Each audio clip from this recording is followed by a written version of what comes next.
I'd like to think of my past relationships as bad farts. Most sneak up on you. Some make you laugh, others make you cry, but most of them just hang around too long. In the end, they all stink. Kind of like this dame, Stumps, I used to date a while back. It was back in the Christmas of 33, and oh man, you couldn't take those nights away from me for anything. Our first date, we talked for hours, just at that crimson-lit table, staring into each other's eyes. You wouldn't believe what catch lights can do to a man's heart. But the whole night, we never really talked.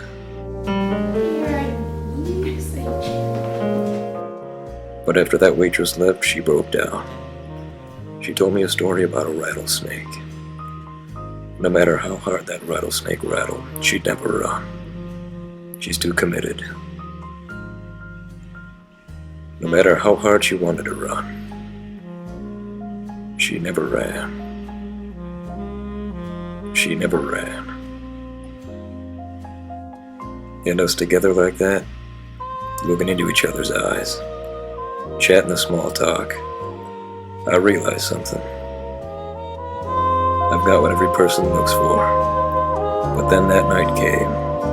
The night she screamed. You see, what had happened is I'd taken her back to my place, get to know her a little better. And then, well, this.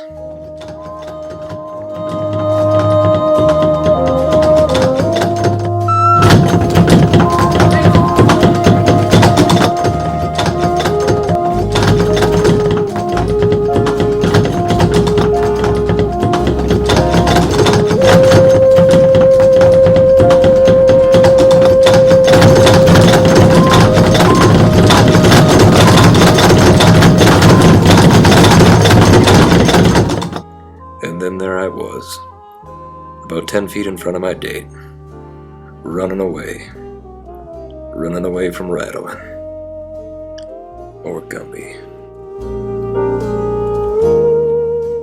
Now if I had known what I know today, I would have turned around. I would have stood up to that rattling. I would have took it head on. But what I knew at the time, well, that's what I knew. And you can't change that, folks. But what if? What if I had stood up? And that's something I just can't get out of my mind. What if?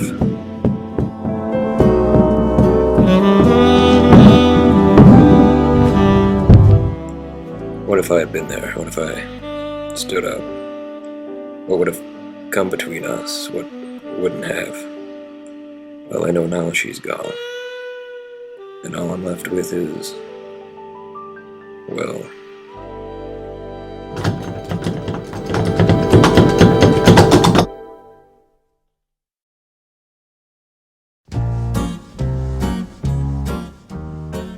high art and low art. And what's the difference? Well, high art, the fine arts, the reflective pieces. Something that says something about the world, about who we are as people. Something with morals, something with values, something timeless. High art should just click with people, it should be distilled, it's a part of life. Low art, not so much. Low art is dirty, low art is gritty. Low art's that Spanish One project you filmed that maybe went a little bit too far. About 2 sequels too far. Low art's wrapping a fishing pole around a chicken and dragging him around a car. Well, low art, you learn from your dad's jokes, you learn from playgrounds. Low art's all extremely subjective, but you get what I mean. And the funny thing is, folks, people can look at low art and see high art. People can look at something and go, ah, Fellini, ah, Leone, ah, there's a Bergman, but it's not, folks. You see, the people that dabble in low art, know what high art looks like. They'll even throw it in a few times just to trick you. You know, that fancy lit room, or, that catchy line of dialogue, but it's nothing, folks. It's all for naught. What you're probably asking, can a low art artist transcend to the high arts? Well, first, you have to find meaning.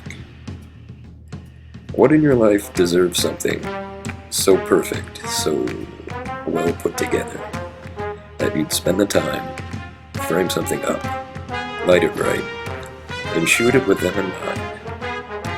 Well, that, folks, is the secret to high art. Having something. Sure, if you threw Batman in there anywhere, it'd probably be more funny, I agree. But doesn't necessarily add anything. No. You're probably asking, why am I just commentating over just random clips of what seems to be high art? Well, it might be to show you that I'm a low artist trying to be a high artist. It might be that I'm a high artist and I'm working my craft. It might also mean that I found something. You see, what I'm doing is juxtaposition. I place my voice, these clips, and this music together, and they all mean something in the end. They all come to a point to say something I want to, something I need to. Like this. You got the time? I could never read one of these.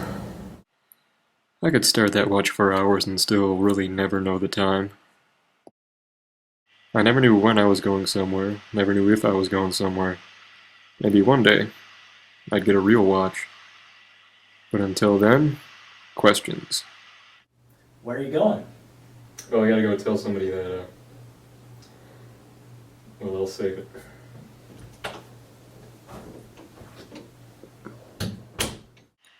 Oh, I'll save it. Well, maybe some things are better left for later, but when I was leaving, I knew one thing. I knew exactly where I was going. And I knew exactly what I wanted. But where I was going, and what I was going to say, well, I'm saving that. Until it's perfect. The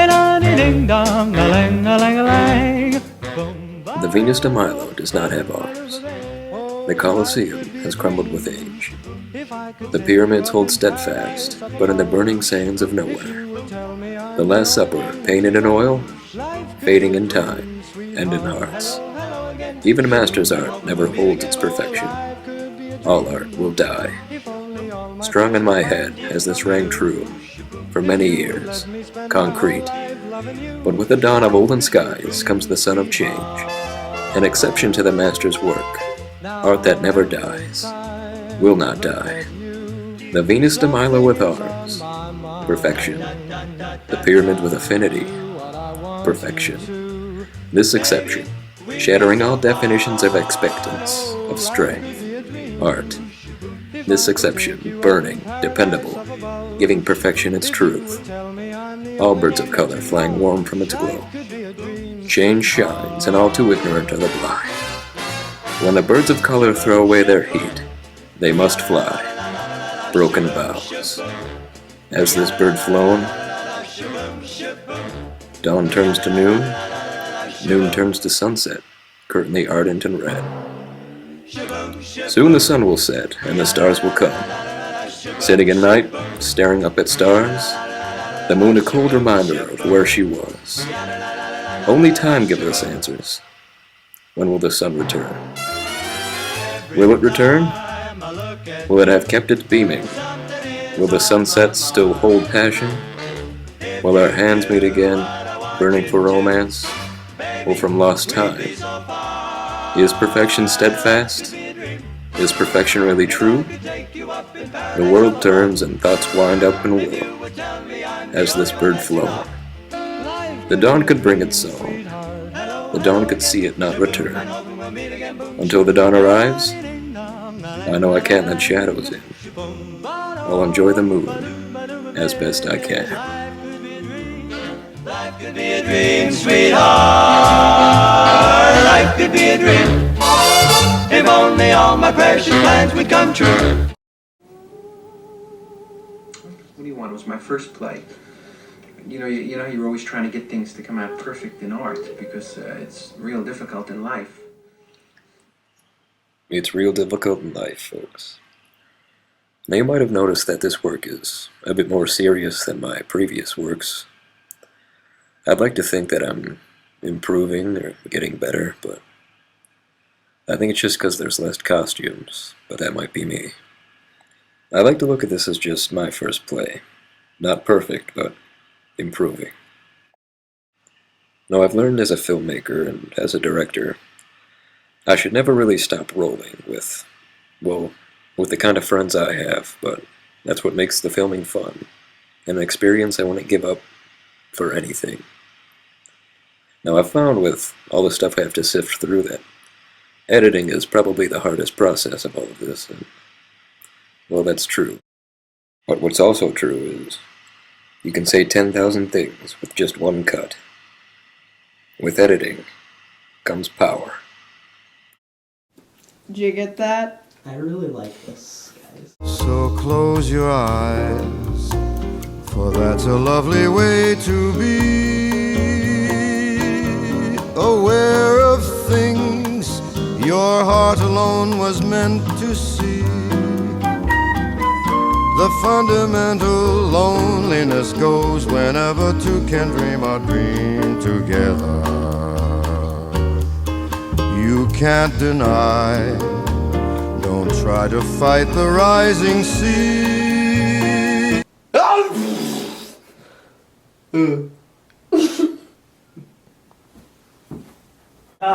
Hold on. This is gonna be bad. Closer. No, not close. That's good. Right. Where are you going?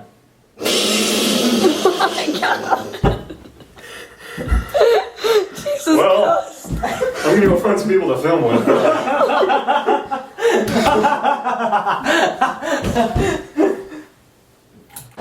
Maybe we should get Liz Lee. Maybe we should. She's in Florida. It blew out. One of the lights on the candle. It's fine, it's fine, it's fine. Go. Sad.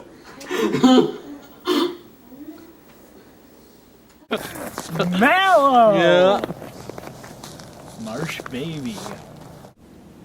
I don't like what? Hey. Hey. How's it going?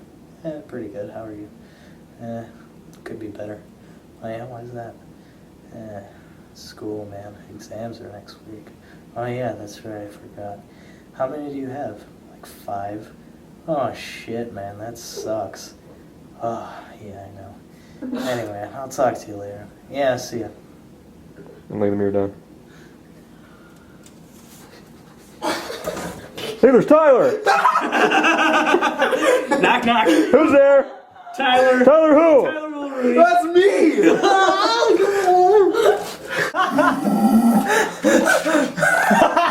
Watch that while we're I have to charge the battery cack.